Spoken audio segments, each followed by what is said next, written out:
Salut les petits potes, j'espère que vous allez bien. Pour ma part, ça va comment? Ouais, ça va très bien, c'est ça. Je suis content d'ailleurs, vous allez voir la nouvelle intro, vous me direz ce que vous en pensez en commentaire. Aujourd'hui, je vais vous présenter 3 threads d'horreur. D'ailleurs, j'aimerais pas du tout être à la place de la fille dans la 3e histoire. Bon, tu me diras, ni dans la 2e non plus. Mais bon, allez, chut. Pour ceux qui seraient pas encore abonnés, je vous laisse un petit peu de temps pour vous abonner et activer cette petite cloche pour ne louper aucune des prochaines vidéos. Et les amis, on n'oublie pas le petit pouce bleu de soutien qui fait toujours plaisir. Allez, on commence de suite. Prends ton meilleur chocolat chaud et installe-toi confortablement.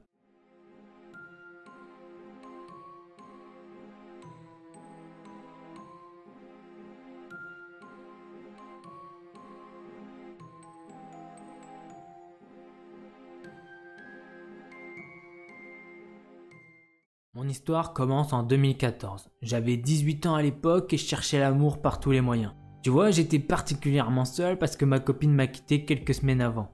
Ces événements m'ont amené sur Craigslist à la recherche de compagnie. Maintenant, je sais ce que tu penses. Pourquoi quelqu'un chercherait-il l'amour sur Craigslist? Et je te dis que j'étais jeune, stupide et plein de phéromones. J'ai parcouru les annonces personnelles pendant un certain temps jusqu'à ce que je tombe sur une annonce qui semblait intéressante. Après quelques SMS, j'ai accepté d'aller rencontrer cette femme au motel le lendemain matin. Le lendemain matin, je me suis levé et je suis parti pour mes cours comme d'habitude. C'était une journée très chaude et pluvieuse si je me souviens bien. Donc au moment où je suis arrivé au motel, j'ai été tout trempé de sueur et de pluie. Je me suis rendu devant sa chambre et j'ai frappé à la porte. Quand la porte s'est ouverte, j'ai été accueilli par une femme mince dans un soutien-gorge de sport et une jupe courte. Je dirais qu'elle était soit dans la trentaine et a vécu une vie difficile, ou elle était dans la cinquantaine. Sa tenue aurait dû m'alarmer, mais j'étais jeune et plein de phéromones. Elle m'a invité à entrer et j'ai demandé si je pouvais me doucher très vite. La combinaison de la pluie et de la sueur, ça craint. J'ai commencé à me déshabiller pour sauter dans la douche quand elle entre et commence à enlever son haut. Je lui ai dit non, ça va, je serai pas long. En regardant en arrière, maintenant cette décision a sauvé ma vie. Elle est retournée au lit et elle s'est allongée. Je me suis lavé très vite. Je suis ensuite sorti de la douche et j'ai enroulé une serviette autour de ma taille. Je suis sorti de la salle de bain, je l'ai regardée et je lui ai demandé si elle était prête. Elle s'est étendue sur le lit et m'a dit « Tu dois payer à l'avance ». Oh merde. À ce moment-là, tous les signaux d'alarme qui auraient dû se déclencher auparavant ont été émis en même temps. J'ai regardé la télévision. J'ai essayé de trouver les mots pour dire à cette femme que je n'ai pas d'argent. Je me suis tourné vers elle et j'ai simplement dit aussi nerveux que possible « En fait, je suis fauché ». Je savais que j'étais foutu maintenant. Elle s'est levée et a jeté mes vêtements et mon sac dans ma gueule. En m'habillant, je me suis excusé de lui avoir fait perdre son temps. Puis elle m'a montré la porte et j'ai commencé à marcher jusqu'à la route. C'est là que tout a basculé. Avant que je sois sorti du parking, un gars avec une voiture verte était garé juste à côté du motel. Il m'a appelé. J'ai essayé de l'ignorer et de passer devant lui au début, jusqu'à ce qu'il crie pour attirer mon attention. Alors je me suis approché du côté conducteur de la voiture de ce gars et il a commencé à me parler. Maintenant, ce gars avait l'air bizarre et j'ai juste pensé qu'il était le macro de la femme, sachant que je venais de me faire chasser d'une chambre. Alors il a commencé à me parler avec son bras gauche sur sa porte. Quand j'ai regardé dans la voiture, j'ai vu qu'il tenait un pistolet dans l'autre main. À ce moment-là, j'étais presque certain que j'allais mourir. Il m'a dit « Pourquoi t'es venu ici sachant que t'as pas de thune ?» J'ai essayé d'expliquer que je savais pas que c'était une femme de plaisir, mais il semblait seulement devenir plus agité. Ce gars a ensuite sorti son bras droit et a foutu son arme à quelques centimètres de mon visage. J'ai des messages entre toi et elle disant que t'as de la thune pour elle. Il faut savoir que cette femme ne m'a jamais dit qu'elle était une femme de joie et n'a jamais rien dit sur l'argent. C'est stupide, je sais, mais juste pour être clair, elle ne m'a jamais donné de prix et je lui ai jamais dit que j'avais de l'argent pour elle. Je lui ai dit nerveusement de vérifier. Donc ce gars a sorti son téléphone, son arme était toujours sur mon visage. Après 1 minute ou 2, il a baissé son arme et m'a dit « T'as de la chance d'être venu voir une de mes filles. D'autres filles t'auraient poignardé. Je vois que t'es jeune, alors je vais te laisser partir avec un avertissement pour cette fois. » Il m'a alors fait signe de partir. J'ai lentement quitté sa voiture pour retourner sur la route. Mais j'ai bien continué à regarder par-dessus mon épaule pour m'assurer que je n'étais pas sur le point d'être abattu par derrière. Évidemment, je n'ai jamais rencontré quelqu'un de Craigslist à nouveau. Bon, en vrai, j'avoue qu'il y avait quand même des signes. Premier rendez-vous dans un motel, c'est pas très courant. Normalement, c'est plus un premier rendez-vous dans un café ou un truc comme ça, et puis bon, si ça se passe bien, pourquoi pas. Et vous de votre côté d'ailleurs, vous avez déjà eu des premières rencontres assez cheloues? Dites-le nous en commentaire. On passe de suite à la seconde histoire.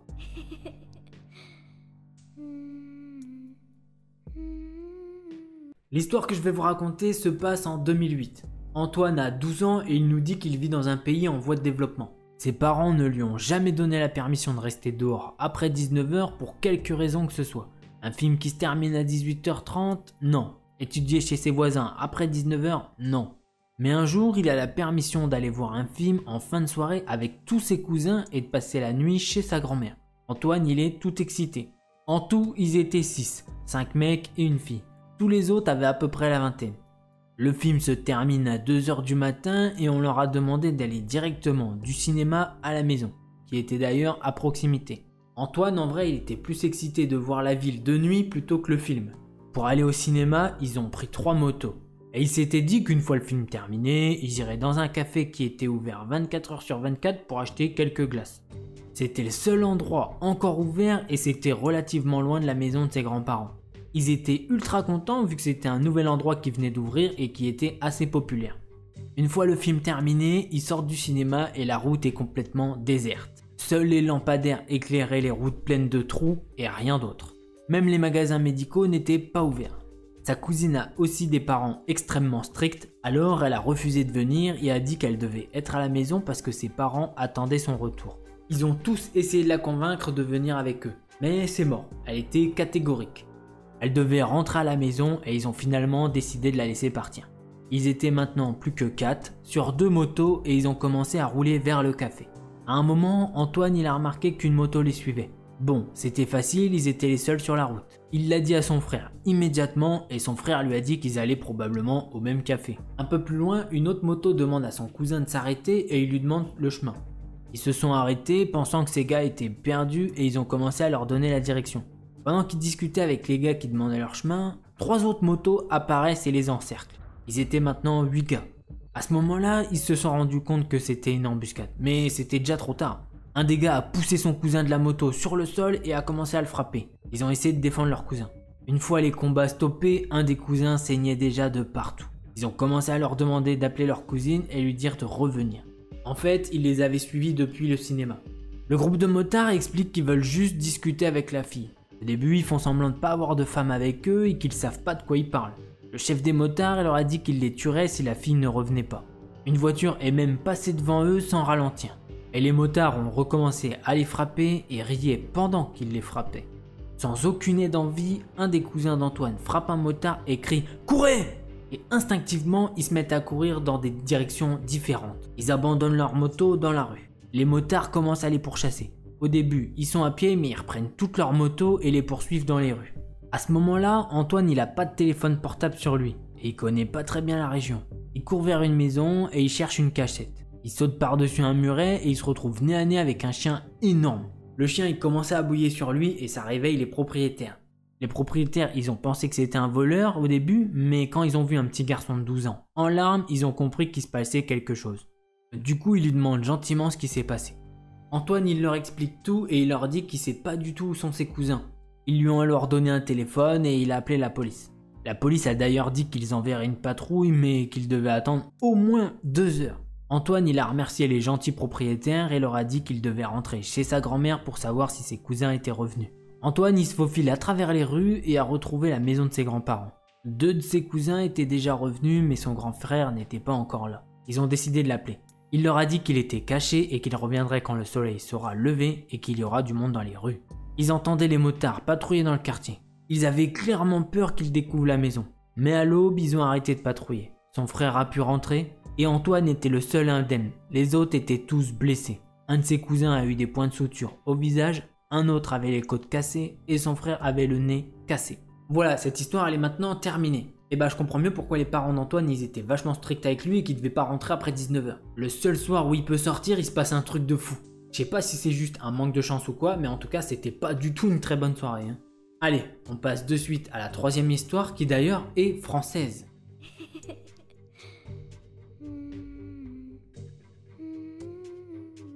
Salut, je m'appelle Charlotte, j'ai 19 ans. Ce que je vais raconter s'est déroulé il y a 2 mois en juillet. Pour contextualiser, je vis avec ma mère dans un appartement. Au moment des faits, ma mère était en vacances. J'avais donc l'appartement pour moi depuis près d'1 semaine et demie.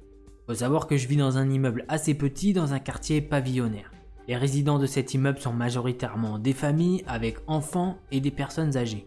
Du coup, la plupart des familles sont en vacances. Je me retrouve donc presque seul dans l'immeuble. Seuls les voisins qui vivent en dessous de chez moi, au rez-de-chaussée, sont présents. Je m'étais trouvé un job d'été dans un fast-food à environ 1 heure de chez moi en métro. travaillais que le soir, généralement entre 17h et minuit, ce qui faisait que je rentrais chez moi assez tard et surtout de nuit. Mais cela me posait pas de problème puisque j'avais l'habitude de prendre le métro assez tard et de rentrer tard quand j'étais avec mes amis. Ainsi, le soir des faits, je rentrais comme tous les soirs du travail. Il était aux alentours de 1h du mat. Il me faut à peu près 10 minutes pour rentrer de la station de métro jusqu'à chez moi. J'avais mes écouteurs et j'entendais pas vraiment ce qui se passait autour de moi. Je distinguais seulement une personne parler assez fort derrière moi. Arrivé au bout de ma rue, donc à peu près 2 minutes de chez moi, j'entends toujours cette personne parler et je décide donc de me retourner. Et je vois un homme me faire signe de la main en me criant « Attends !» J'habite dans ce quartier depuis que je suis né, au premier abord je me suis pas méfié et j'ai attendu qu'il arrive à mon niveau. Il était assez grand, 1m80, plutôt svelte et pour être honnête pas moche du tout. C'est pour ça que je me suis pas vraiment méfié. Il m'explique alors qu'il m'a vu dans le métro et qu'il avait flashé sur moi, ce pourquoi il m'avait suivi jusqu'ici. À ce moment-là, je commence à paniquer parce que je trouve ça plutôt étrange. Je reprends donc ma route en lui expliquant que je suis pas du tout intéressé. Sauf qu'il décide de me suivre. Je prends peur, je sors mon téléphone et je décide de filmer la scène pour l'envoyer à un ami au cas où. Ce qui a été ma pire erreur. J'aurais dû appeler la police directement. Je filme donc discrètement la scène. On l'entend vaguement me demander où je vis et si je vivais seul. Je lui explique donc que je vis avec mes parents, pas loin au bout de la rue. Et à ce moment-là, son visage s'est crispé et il m'a dit « On risque de les déranger alors ». Mon sang s'est à ce moment-là glacé et j'ai commencé à marcher plus vite. J'ai eu le temps d'envoyer une partie de la vidéo que je tournais à des amis. Mais en essayant de tourner une autre vidéo, mon téléphone s'est éteint car il n'avait plus de batterie. C'est à ce moment précis que j'ai commencé à me sentir réellement en danger. Nous marchions donc dans ma rue. Pour précision, il s'agit d'une rue très peu fréquentée dans laquelle les lampadaires sont souvent en panne. Donc il fait nuit noire et il n'y a personne aux alentours. Je marche donc en direction de mon immeuble sans prêter attention à ce qu'il me dit. Arrivé près de mon immeuble, je remarque une chose particulièrement inhabituelle. Une camionnette bleue est garée juste devant la porte pour accéder au parking de l'immeuble. D'une part, c'est un stationnement interdit, et d'autre part, j'avais jamais vu de camionnette se garer là à cette heure-ci. Mais c'était pas le détail qui m'inquiétait le plus. Je cherchais désespérément à semer le type qui me suit depuis ma sortie du métro. Je tente donc une première tentative en lui expliquant qu'il faut que je passe chez une amie qui habite un peu plus loin. Je lui dis ces mots tout en passant juste devant mon immeuble. Il me répond pas. Arrivé un peu plus loin de mon immeuble et comprenant qu'il ne me laissera pas, je commets une seconde erreur. En lui disant que finalement je n'allais pas chez elle car je n'avais pas de batterie et je fais donc un demi-tour. À ce moment-là, j'ai senti qu'il commençait à s'énerver et il me dit « Arrête de me prendre pour un con maintenant ». Le temps d'arriver devant mon immeuble, je commence à élaborer des stratagèmes pour pouvoir le semer.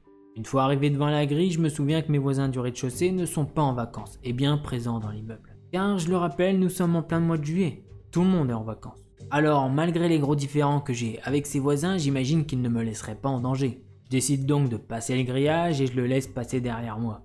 Pour accéder à mon immeuble, il faut prendre quelques marches et du haut de ces quelques marches, on peut apercevoir le jardin de mes voisins du dessous. Jardin sur lesquels je les vois toujours quand je rentre. Ils sont généralement en train de fumer et s'ils n'y sont pas, ils sont à l'intérieur.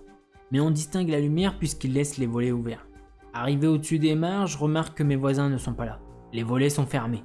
Je comprends ainsi que je suis totalement seul dans l'immeuble. J'élabore alors un second stratagème en espérant que mes voisins sont bien présents, mais qu'ils sont seulement couchés. Habituellement, ils se couchent aux alentours de 4-5 heures du matin, c'est pour ça que je les croise toujours en rentrant du travail. Je décide donc de passer la porte du hall. Je tente de refermer vivement la porte derrière moi pour l'empêcher de passer derrière moi, mais impossible. Il bloque la porte avec son pied et parvient à se glisser dans le hall. Il était complètement muet depuis qu'il m'avait dit de ne pas le prendre pour un con, ce qui était assez pesant.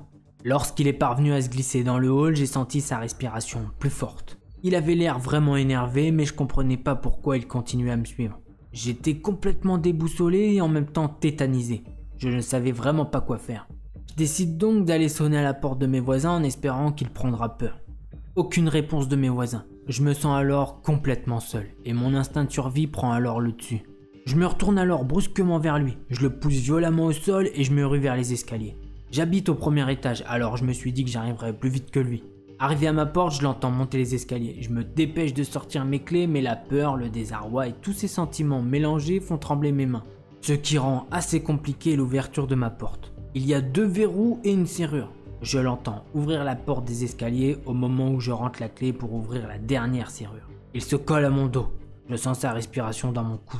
Je parviens à ouvrir la porte et là, coup de théâtre assez inattendu. Mon alarme, que j'active que très rarement, se déclenche. En fait, il faut savoir qu'elle se déclenche dès que la porte s'ouvre. Et il faut alors taper le code pour qu'elle s'éteigne.